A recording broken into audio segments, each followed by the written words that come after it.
Is it a special day? It looked as though even Angie had picked up on that much. She seemed to be getting tense for no reason. This is a special day for the Ushiromiya family, but it doesn't have anything to do with you personally, so you should just relax.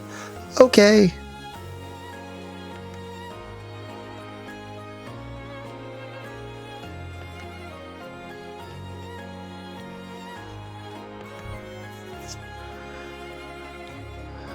Ah, that's right. Hey, did you know? I just heard a huge secret from Aunt Ava. Even Maria One-chan doesn't know, but I'll tell you. Oh? So, what's this secret? Okay. I heard that if you get an almond in yours, you win. Win? Is this like a lottery or something? Anyway, if you get an almond, you win. Angie puffed out her cheeks. Apparently she wanted to be praised for sharing this exciting secret, but just knowing that almonds win doesn't really explain much.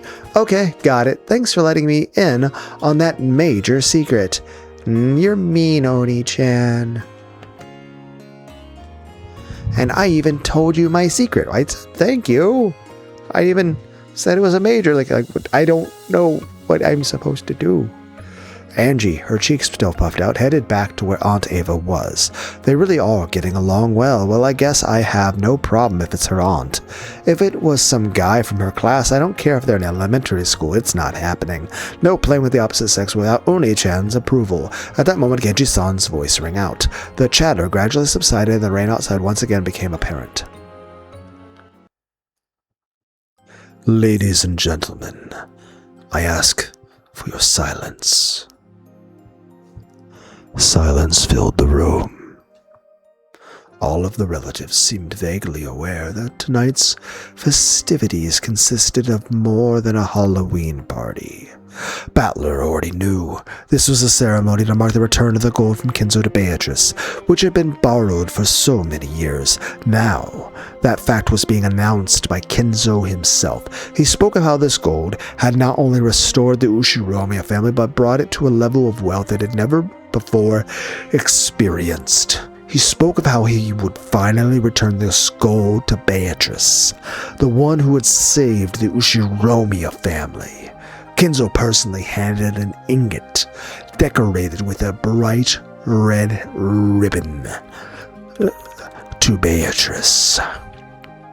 This is the debt we owe to 3 generations of Beatrice, the Golden Witch. The Ushiromiya family will never forget it. Sheesh. If you know where to put it, I'll be happy to take it off your hands. Beatrice-sama. Cough, cough. It was hard to imagine Beatu, of all people, getting admonished by Genji. I couldn't help but laugh.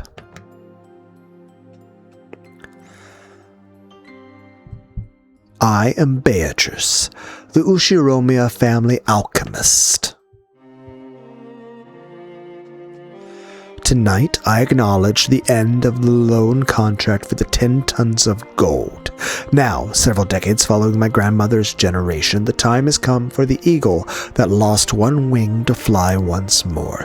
I will watch over that eagle, and I pray for its prosperity in all generations to come.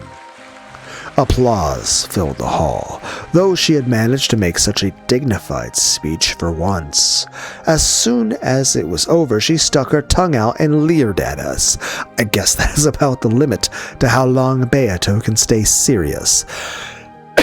By passing her name on through the generations, Beatrice, the Golden Witch, may live for thousands of years. Therefore, even her descendants shall be Beatrice, and all shall be alchemists to this family. The descendants of the Ushiromiya family will praise Beatrice for her gratitude forevermore, and this will be passed on through the generations. This family will always be indebted to Beatrice, and she will always be our family, tied by a noble bond.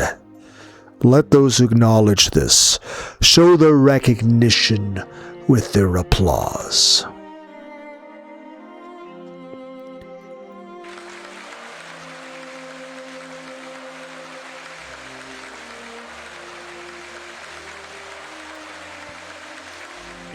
After Genji's words, the relatives all looked at each other, then started applauding at once. Thank you, ladies and gentlemen. Beatrice, you are a member of the Ushiromiya family, and that is a bond more sacred than one of blood. Well, of course, lending money is more important than being a blood relation. Beatrice-sama.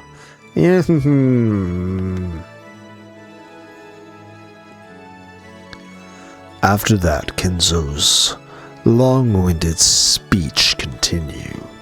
Tonight, Kinzo would retire as the Ushiromiya family head. Then he announced that he would reveal the distribution of his inheritance. A stir of excitement spread across the siblings and money trouble when they heard that they wouldn't have to wait for Kinzo's death to get their shares. I am aware that each of you is in trouble with money. This should be enough to resolve all of those problems. But do not grow complacent. This is my inheritance, given to you before my death. In the past, though I have been strict, I have always watched over you. However, beginning tonight, your father will cease to provide support of that kind. I shall watch on as you take flight, as though watching down upon you from the heavens. No longer will I interfere. You may live however you please. Dad? Ah, Rudolph is crying. Father, we understand. We will certainly take flight on our own. Here and now, all of us siblings swear to work together to make the Ushiromiya family even more prosperous. That's right! If we stick together, nothing can stand in our way. Hideyoshi laughed, but Genji admonished him. However, he could understand why they were so happy. So far, the siblings had quarreled ruthlessly over the inheritance. However, this evening, the inheritance had been neatly split apart, and they no longer had any need to scheme for money. In other words, the siblings no longer had any reason to squabble with each other anymore. On the contrary, this was a time for them to join hands and help each other become more and more prosperous. Ava and Rosa were sniffling with tears in their eyes. And everyone lived happily ever after.